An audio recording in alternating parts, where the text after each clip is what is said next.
साहि बंदगी साहिब। आज हम राम नाम का वास्तविक अर्थ जानने का प्रयास करेंगे। सदगुरु कबीर साहब ने कई साखियाँ दी हैं जिनमें राम नाम का विस्तृत वर्णन है। उनमें एक साखी है, कौन राम दशरथ घर डोले, कौन राम घट घट में बोले, कौन राम का सकल पसारा, कौन राम त्रिगुण से न्यारा। और इसका जवाब भी उन्होंने साखी में ही दिया है, आकार राम दशरथ घर डोले, निराकार घट घट में बोले, बूंद राम का सकल पसारा, एक राम त्रिगुण से न्यारा। इसके बाद उन्होंने एक साखी कही, चार राम संसार में, तीन राम व्यवहार, एक राम निज सार है, ताका करो विचार। कुछ लोग चार राम की बातें करते हैं जिसमें तीन को आकार बोलते हैं, श्री राम, परशुराम और बलराम, और एक राम जो चौथा राम है उसके बारे बढ़िया से नहीं बता पाते। आज हम सभी चौथे राम जो वास्तविक राम है उसके बारे में चर्चा करेंगे और जानने का प्रयास करेंगे कि वास्तव में ये चौथा राम क्या है। दशरथ पुत्र राम और राम नाम में अंतर को जानने के लिए आप गुरु वशिष्ठ और श्री राम के बीच के इस वार्ता को सुन सकते हैं।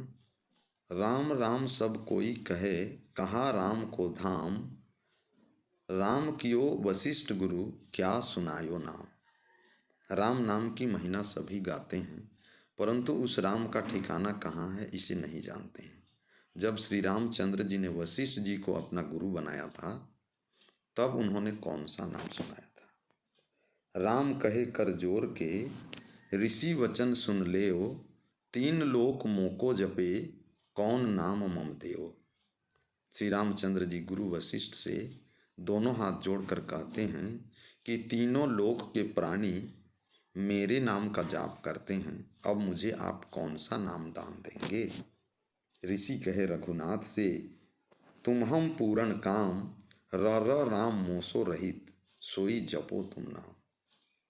तब गुरु वशिष्ठ ने रघुनाथ जी से कहा कि सात्विक दृष्टि से हम तुम एक ही हैं, पूर्ण काम है, फिर भी तुम सत्य नाम का जाप करो जो र और म से रहित है। इस प्रकार उन्होंने राम नाम का स्पष्ट वर्णन श्री रामचंद्र के सामने कर दिया। मैंने एक जगह लेख पढ़ा, मुझे काफ़ी रोचक और स्पष्ट लगा। मैं सोचा इस लेख को आपके समक्ष भी रखूं ताकि आपको भी इससे कुछ पता हो सके, कुछ जानकारी मिल सके। मुख से किसी नाम के लेते ही सारे पापों का भस्म एवं मोक्ष प्राप्त होने की मान्यता का पागलपन पुराने समय में नहीं था। पापों के क्षय तथा मोक्ष प्राप्ति के अनेक सस्ते नुस्खे धीरे धीरे निकले। उनमें राम नाम जप मात्र से मोक्ष पा जाने की बात पर जोर पकड़ने लगा। कबीर साहब के सैकड़ों वर्ष पूर्व से राम नाम जप आरंभ हो गया था। उनके काल में यह जोर पकड़ रहा था। वैष्णवों के संपर्क में होने से राम नाम का प्रभाव कबीर साहब के वाणियों पर भी पड़ा था।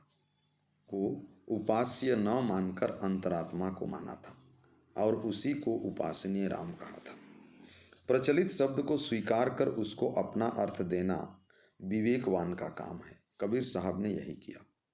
उन्होंने राम शब्द स्वीकार किया और कहा कि वह व्यक्ति की अंतरात्मा ही है जिसे राम कहा जाता है। सदशास्त्रों में बारंबार राम शब्द आया है। जहाँ अंतरात्मा के लिए है वहाँ विधि परक है और जहाँ आत्म बाह्य है वहाँ निषेध परक है। कबीर साहब ने सदशास्त्रों में राम नाम भजू निर्देश वाक्य के रूप में ही कई बार कहा है, परंतु वह औपचारिक है। उन्होंने राम नाम को जानने तथा उस पर विचार करने के लिए ज़्यादा कहा है। इसीलिए उन्होंने कहा, चार राम संसार में, तीन राम व्यवहार, एक राम निज सार है, ताका करो विचार।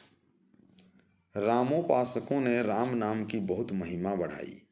उन्होंने कहा कि चाहे जितना पाप हो, राम नाम लेते ही सब भस्म हो जाएगा और जीव का मोक्ष हो जाएगा। कबीर साहब राम से जुड़े थे अतः उनको यह साधकों के लिए बड़ा अहितकर लगा। कबीर साहब धार्मिक एवं आध्यात्मिक क्षेत्र के वैज्ञानिक हैं। वे समाज को धोखा देने वाली बातों से नफरत करते हैं। उनका मंतव्य है कि समाज के मन में उत्साह भरने के नाम पर उसे धोखा ना दिया जाए, किंतु उसे सच्चा रास्ता बताया जाए। वह उस पर आज नहीं तो कल चलेगा, परंतु यदि उसे हमने बिना पहुँचे ही पहुँचने का धोखा दे दिया है कि तुम पहुँच गए हो, तो वह चलने का नाम ही नहीं लेगा।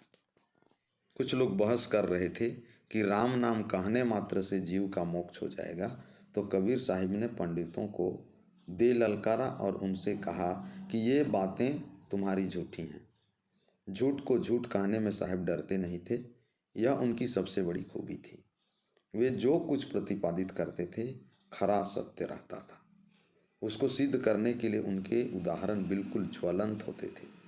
उन्होंने पंडितों से कहा, न शक्कर कहने से मुख मीठा होता है, न आग कहने से पैर गर्म होते हैं, न पानी कहने से प्यास बुझती है, और न भोजन कहने से भूख भगती है।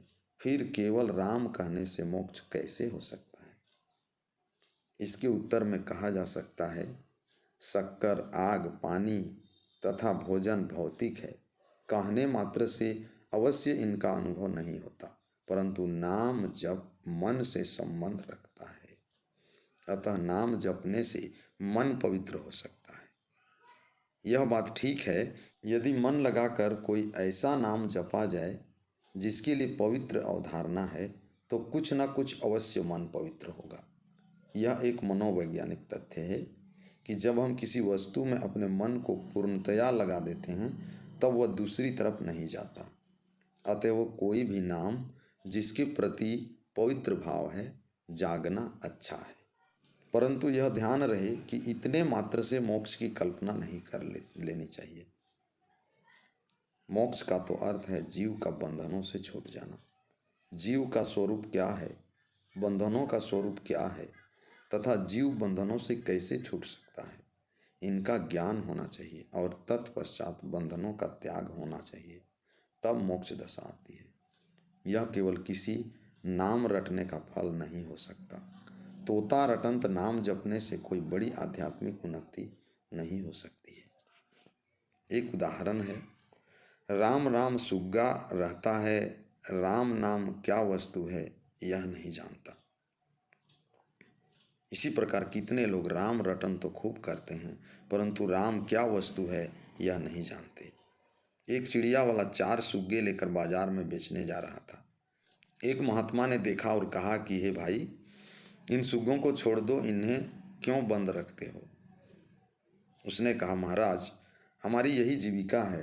रोज 2-4 सुग्गे फंसा कर बेचता हूँ और उसी से कुटुंब पालता हूँ।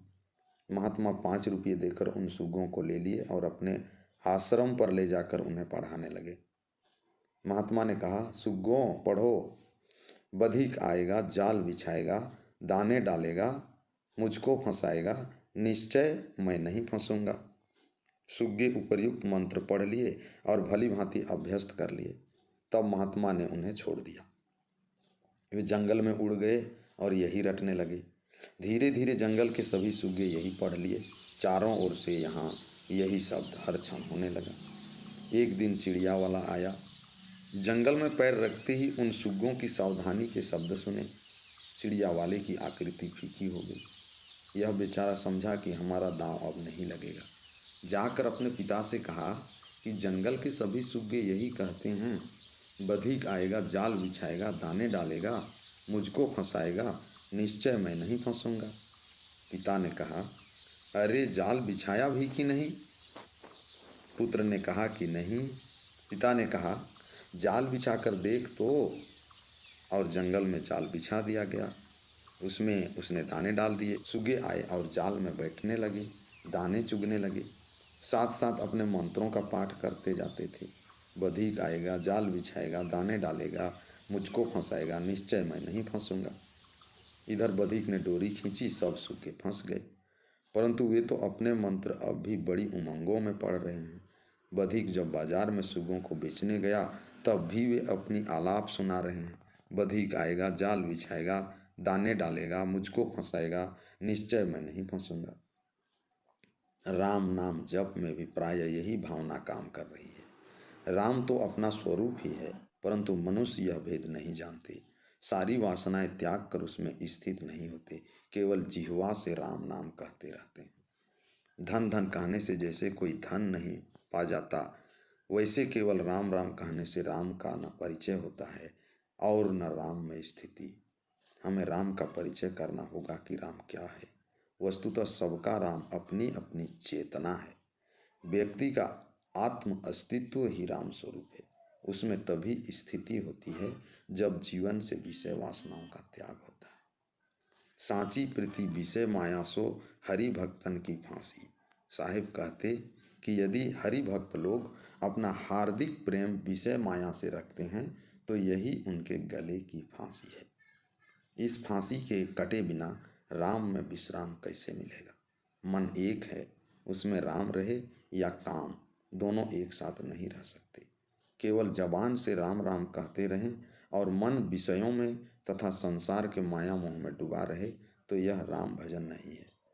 असली राम भजन तब शुरू होता है जब मन वासनाहीन तथा मोह माया रहित हो जाए। यह विवेक उदय होने पर ही होगा। विवेक उदय करने के लिए स्वाध्याय की जरूरत होती है, सत्संग की जरूरत होती है एवं तत्व चिंतन की आवश्यकता होती है, गुरु की आवश्यकता होती है, सदगुरु की आवश्यकता होती है। कहीं कबीर एक राम भजे बिनु बांधे जमपुर जासी। आपको आश्चर्य होगा कि इस शब्द के शुरू में कबीर साहिब कहते कि राम राम कहने से यदि मोक्ष हो जाता तब तो शक्कर शक्कर कहने से मुख मीठा हो जाता, और इस शब्द के आखिर में कहते हैं कि एक राम के भजन बिना तुम बंध कर जमपुर में जाओगे। तो क्या यह परस्पर विरुद्ध बात है?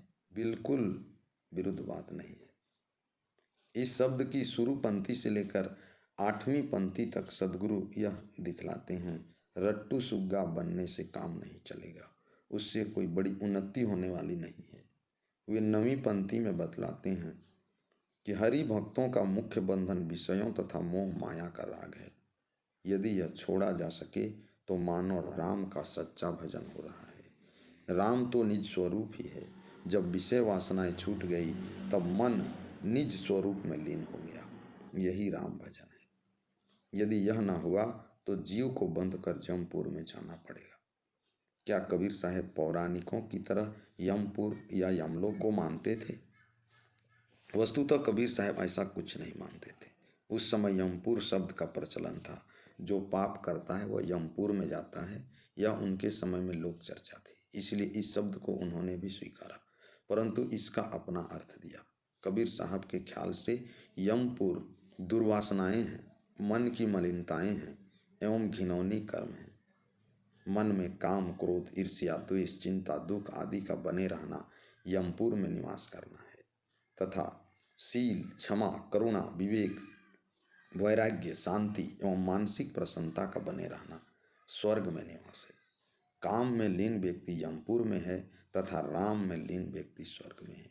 जो काम में लीन है वह बंधनों में जकड़ा है तथा जो राम में लीन है वह मुक्त है। उनकी एक बड़ा ही सुंदर पद है जिसे मैं यहाँ दे रहा हूँ, आप इसको देखें और मनन करें। पंडित बाद बदे सो झूठा, राम के कहे जगत गति पावे, खाड़ कहे मुख मीठा, पावक कहे पाँव जो डाहे, जल कहे तृषा बुझाई, भोजन कहे भूख जो भाजे, तो दुनिया तर जाई। नरके संग सुआ हरि बोले, हरि प्रताप न जाने, जो कभी उड़ी जाए जंगल में, तो हरि सुरती न आने। बिनु देखे बिनु अरस परस बिनु, नाम लिए क्या होई, धन के कहे धनिक जो होई, निर्धन रहे न कोई। सांची प्रीति विषय माया सो, हरि भक्तन की फांसी, काहीं कबीर एक राम भजे बिनु, बांधे जमपुर जासी। साहिब बंदगी साहिब। मैं इसी तरह के क्षेत्र में हो रहे सत्संग, भजन, प्रवचन, आरती चौका आदि का कवरेज तथा सदगुरु के वाणी वचनों का गुणानुवाद इस चैनल में लाते रहता हूँ, इसलिए आप इस चैनल को सब्सक्राइब कर सकते हैं। साहिब बंदगी साहिब।